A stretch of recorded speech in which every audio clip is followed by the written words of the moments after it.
The major changes to the health and care worker visa, that is all we'll be discussing today. Okay, so if you are interested to still come to the UK with the health and care worker visa, watch this video till the end so that you stay tuned with all the changes. We're looking at the salary threshold adjustments, the dependency visa policy changes, immigration health surcharge, introduction of the immigration salary list, visa fee increase, financial requirements for visa, CQC changes, and sanctions on employers. That's a lot, right? So we'll run through it. Let's dive straight in. So let's start with the salary threshold adjustments. In 2021, the UK set a salary requirement for skilled worker visa applicants. This was to make sure that overseas workers coming to the UK to work had stable amount of money to take care of themselves. Now, care workers were inclusive because they were in shortage occupation lists, which made it easier for companies to recruit them at a lower fee. However, during 2024, due to a lot of exploitation and news going on, we all know about it. Okay, so I'm not going into that now. So there was an adjustment to the salary threshold. Previously, carers were to be paid £20,960, but after the adjustment it was just over 23,000. I remember some carers I knew back there last year, their salary were increased with some few pence, just to meet this new threshold, right? If not, their visa application will bounce. Now, what is this implication to companies? Now, those companies that were paying lower fee might find it difficult to continue to recruit carers because some of them will not want to pay that little increase, even though it was just few pence. If you are still fresh looking for a job in the UK, once you go to that job listing, even if that company's name is in the sponsor list, make sure you're checking their advert salary, because if it's below the threshold for your visa application, that means they will not sponsor you. They're not willing to recruit overseas candidates. Does that make sense? For those on skilled worker visa, right, theirs is over £38,000. Now, let me say this. Care worker visa is a subtype of skilled worker visa, right? Because I'm seeing some confusion. Maybe I will make a video on the difference between skilled worker and care worker visa. So let's move to the next one, which is the immigration salary list. Previously, the shortage occupation list allowed certain occupation, including care workers, to have lower salary requirements to qualify for visa. So the government reassessed it and changed it and replaced the shortage occupation list with immigration salary list. So what this means is care homes or companies have to reassess their recruitment budgets. Are they really willing to pay you that extra pence to offer you COS? Do you understand what I mean? Therefore, we applicants, there's now more competition, okay? And you need to do a little bit of more work to fit in or to get qualified for a company to pay you that extra to recruit you. The next one we are looking at is the immigration health surcharge.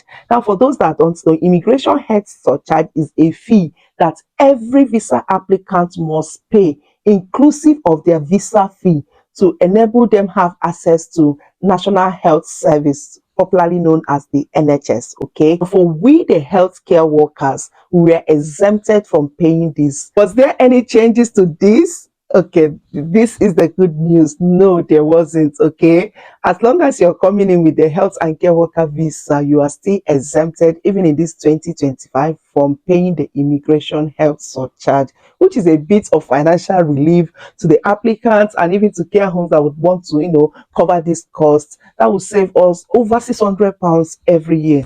Okay, so that is kudos to them. Number 4 changes that was made to the health and care worker visa that is still applicable in this 2024 is that only CQC registered company can sponsor a care worker. If you go to that list of sponsor, those that can give you COS, right? There are a lot of companies there, but not all of them are CQC registered.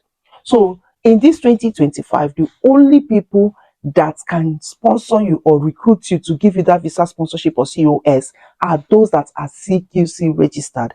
I have called companies last month, being December. They are in the sponsor list. What they said to me was they have their license. However, because they are not CQC registered, they cannot sponsor anyone. That is the major changes now that is also affecting how many people that are currently or actively recruiting overseas candidates, if that makes sense. For we applicants, it is good news because CQC managed companies will be looking at a lot of criteria to make sure that they are giving you the best. There's no exploitation going on. Another changes that was made that is in favor to the applicants is higher punishment to employers that violate the visa recruitment requirements. Okay, the punishment increased from 1 year ban to 2 years ban of them having to recruit anyone or offer them visa sponsorship. Can you imagine leaving your home country all the way from maybe Nigeria, Zambia, Zimbabwe, coming to a country where it's expected that you have a better life, and then you're suffering and smiling? That doesn't make sense, right? Anyway, let's go to the next one. So for this one here, this is the most asked question I have always received, and maybe I will make another video to read all the criterias and examples of people that can bring or cannot bring dependents to the UK. But for this video, previously you already know that care workers are able to bring their families, their children to the UK, right? However, this was changed last year, okay, starting from the 11th of March.